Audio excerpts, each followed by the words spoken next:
Bonjour et bienvenue. Aujourd'hui, on va plonger dans un document qui peut sembler un peu intimidant de prime abord. Ah oui, Oui, c'est un recueil d'articles, les actes d'une grande conférence sur l'IA qui s'est tenue en Inde, le North East India AI Summit 2025. d'accord. Avec un titre à rallonge, j'imagine. Le titre complet est spectaculaire. Tendances émergentes et orientations futures des innovations en intelligence artificielle, apprentissage automatique et Internet des objets. Ah oui, en effet, c'est très académique. Voilà.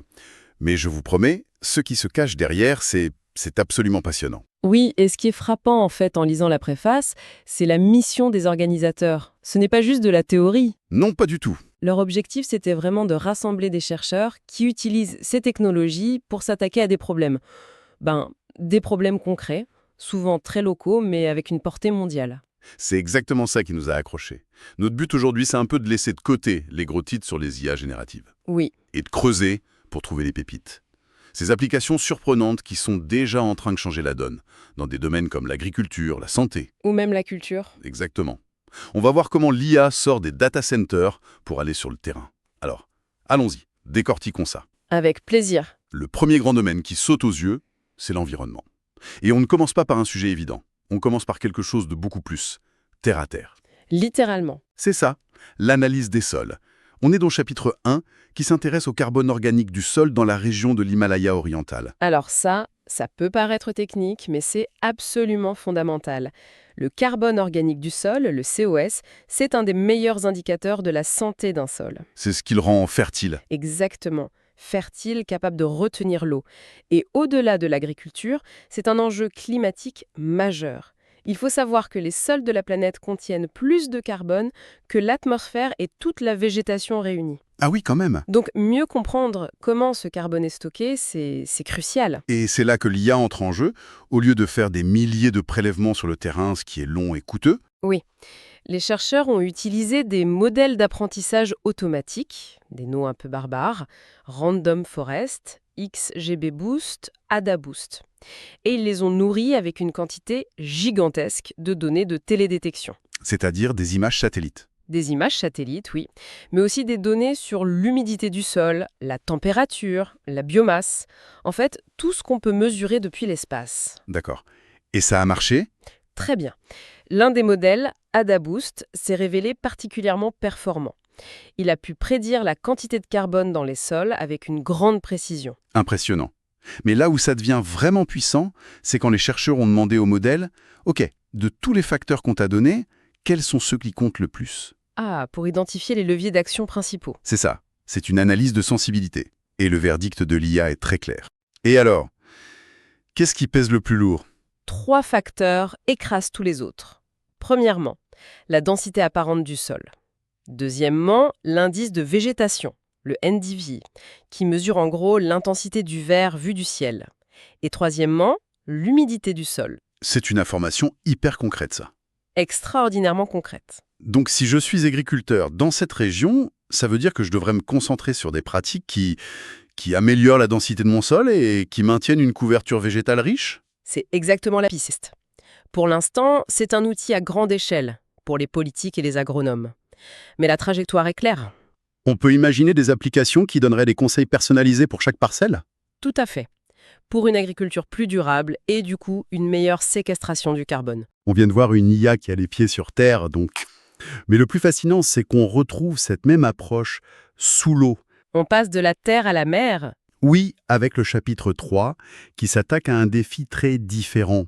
Identifier et délimiter précisément les poissons sur des images sous-marines. Et c'est un problème beaucoup plus complexe qu'on ne l'imagine.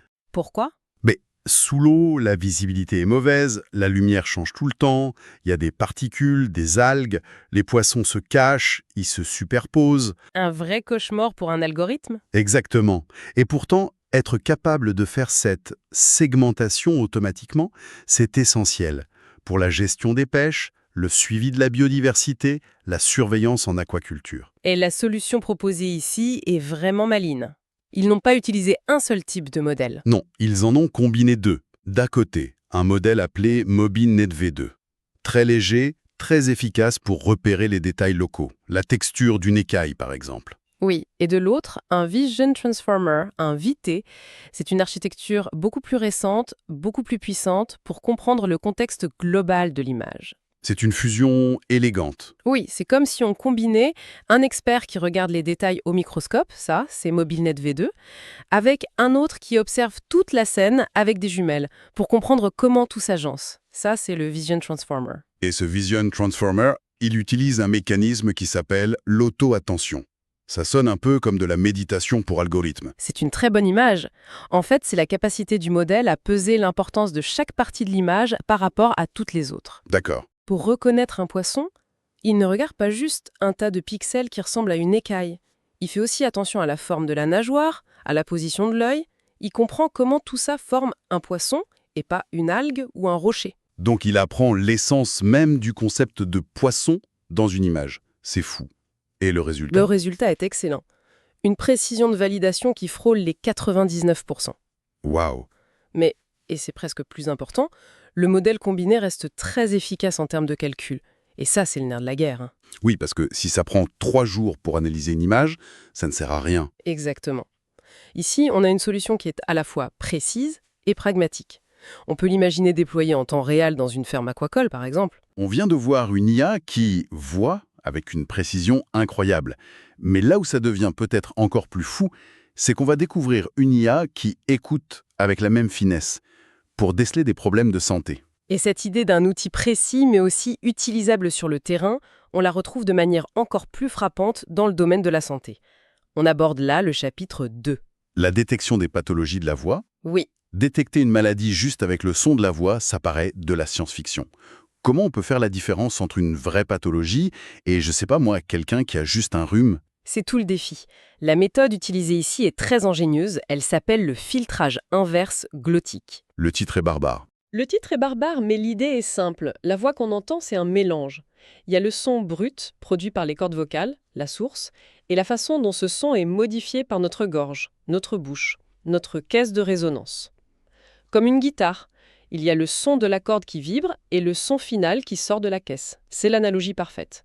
Et cette méthode, eh bien, elle essaie d'isoler numériquement le son pur de la corde vocale avant qu'il ne soit coloré. Pour y trouver des anomalies. Exactement. En isolant ce signal source, on peut y déceler des micro-irrégularités, des choses qui sont des marqueurs de certaines pathologies. Et pour le rhume, l'astuce, c'est d'entraîner l'IA sur des milliers de voix, saines, enrouées et avec des pathologies avérées. Elle apprend à reconnaître les motifs et c'est fiable. C'est très prometteur. Le système a atteint plus de 98% de précision pour identifier les voix saines et près de 93% pour classer correctement les voix pathologiques.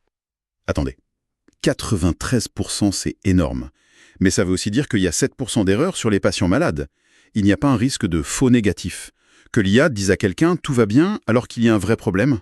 C'est une question absolument essentielle. Et c'est là qu'il faut bien comprendre le rôle de ces outils. Il ne s'agit pas de remplacer le diagnostic d'un médecin. D'accord. Il s'agit de créer un outil de dépistage, non invasif. Qui peut se faire à distance avec un simple micro. Une alerte de l'IA ne pose pas un diagnostic. Elle dit « il y a peut-être quelque chose à investiguer, consultez un spécialiste ». Je vois, c'est un outil d'aide à la décision. Un signal d'alerte précoce. Voilà, ça permet une détection beaucoup plus précoce, sans passer par des examens lourds comme une endoscopie. Et c'est loin d'être un cas isolé dans ce recueil. Pour donner une idée de l'ampleur, on trouve aussi des chapitres sur la détection de maladies pulmonaires, la segmentation de tumeurs cérébrales sur des IRM, la prédiction du cancer de l'ovaire, la rétinopathie diabétique aussi. C'est une véritable boîte à outils qui est en train de se constituer pour la médecine. Et qui analyse toutes sortes de données, des images, du son. On a vu l'IA nous aider à prendre soin de la planète, de notre santé. Mais là où ça devient vraiment inattendu, c'est quand ces outils sont appliqués au corps social et culturel. Et un aspect qui m'a particulièrement frappé, c'est l'IA appliquée à des contextes linguistiques très spécifiques. C'est un point absolument crucial. On a souvent cette image de l'IA comme un rouleau compresseur culturel dominé par l'anglais. Oui, totalement. Ces recherches montrent une toute autre facette. On trouve par exemple un chapitre sur la détection de discours haineux en assamé. C'est une langue parlée dans le nord-est de l'Inde. Un autre sur la reconnaissance de l'écriture manuscrite du Manipuri. La langue de la région où se tenait la conférence. C'est ça. Ou encore un qui analyse des articles de presse en manipuri pour y détecter la position de l'auteur, pour ou contre un sujet. Et c'est fondamental. Ça démontre que l'IA, au lieu d'être un outil d'uniformisation, peut être mise au service de la diversité. On l'adapte pour préserver, analyser des contenus dans des langues dites peu dotées, qui ont peu de ressources numériques. C'est l'exemple parfait de l'objectif de la conférence. Utiliser une technologie mondiale pour répondre à des besoins locaux, ça renverse complètement l'idée qu'on s'en fait. On pense GAFAM, Silicon Valley, et là on voit émerger une sorte d'IA de terroir ancrée dans une réalité culturelle. Et cette diversité continue, je pioche au hasard, l'analyse des sentiments pour l'expertise numérique en criminalistique. Alors là, on touche à un domaine complexe. L'idée, c'est d'analyser automatiquement des milliers de textes, emails, SMS, réseaux sociaux, sévis dans une enquête. Pour y repérer des changements de ton, des émotions fortes. Oui, qui pourraient constituer des pistes. Attendez, l'analyse de sentiments pour la criminalistique. Ça paraît à la fois génial et potentiellement dangereux. Comment on peut utiliser un outil aussi subjectif comme aide à l'enquête? L'ironie, le second degré, ça peut tout fausser, non? C'est tout l'enjeu. Il ne s'agit pas, à ce stade, de présenter ça comme une preuve devant un tribunal. On en est très loin. L'objectif est plus pragmatique. C'est-à-dire? Face à des dizaines de milliers de documents, cet outil peut agir comme un filtre. Il peut aider un enquêteur à prioriser en signalant une conversation où le ton devient soudainement très négatif ou agressif. D'accord, c'est un outil d'orientation pour l'expert humain qui reste le seul juge. Voilà, je comprends mieux. On passe de l'IA qui préserve une écriture ancienne à celle qui aide à résoudre des crimes. Et on trouve aussi plus classiquement des chapitres sur la prédiction des cours de la bourse ou la détection de fraude financière. Le spectre est incroyablement large. Le fil rouge, c'est la recherche de motifs, de patterns. Que ce soit les micro-tremblements dans une voix, les relations entre les pixels d'une image de poisson ou les anomalies dans des transactions bancaires. L'objectif est toujours de déceler des schémas dans des données trop vastes ou trop complexes pour nous. Si on fait le bilan, on a vu l'IA utilisée pour surveiller la santé de notre planète. Des sols de l'Himalaya au fond marin. Oui. On l'a vu se mettre au service de notre santé, en écoutant notre voix, en scrutant nos radios. Tout à fait. Et enfin, on l'a vu s'attaquer à une myriade de défis sociétaux, de la préservation de langues locales à la sécurité financière. Ce qui nous ramène directement à la vision d'ensemble du livre. Le vice-chancelier de l'université l'écrivait dans son intro, ce sommet devait être une plateforme pour favoriser des solutions basées sur l'IA pour les défis du monde réel. Et on peut dire que la promesse est tenue. Ah oui, ce recueil en est la preuve vivante. Absolument. Et une chose me frappe en regardant tout ça. La quasi-totalité de ces applications utilise l'IA pour analyser et prédire à partir de données qui existent déjà. C'est ça. On analyse le carbone, on prédit une pathologie, on détecte une opinion. C'est déjà colossal. C'est la fonction première de ces modèles IA, extraire de la connaissance à partir de la donnée brute. Mais si on regarde d'autres chapitres qu'on a à peine effleurés, comme celui sur l'IA et l'entrepreneuriat, ou sur l'apprentissage personnalisé, on sent qu'une autre étape se dessine. Ces recherches ne se contentent plus d'analyser, elles commencent à suggérer comment agir. Exactement. C'est la question que je voulais poser pour finir. Tout ce qu'on a vu, c'est l'IA comme un analyste extraordinairement doué. Mais que va-t-il se passer quand ces outils ne se contenteront plus d'analyser le monde tel qu'il est, mais seront utilisés activement pour nous aider à construire nos futurs systèmes IA? C'est la prochaine frontière. Et elle est vertigineuse. On passerait d'une IA descriptive ou prédictive à une IA qui devient prescriptive. Ou même générative au sens large. Oui. Une IA qui ne nous dit plus seulement « voici ce qui est » ou « voici ce qui risque d'arriver », mais qui nous aide à explorer des scénarios, à concevoir des solutions, à imaginer « voici ce qu'on pourrait construire ». La question n'est plus seulement de comprendre le monde, mais de le façonner avec ces nouveaux outils.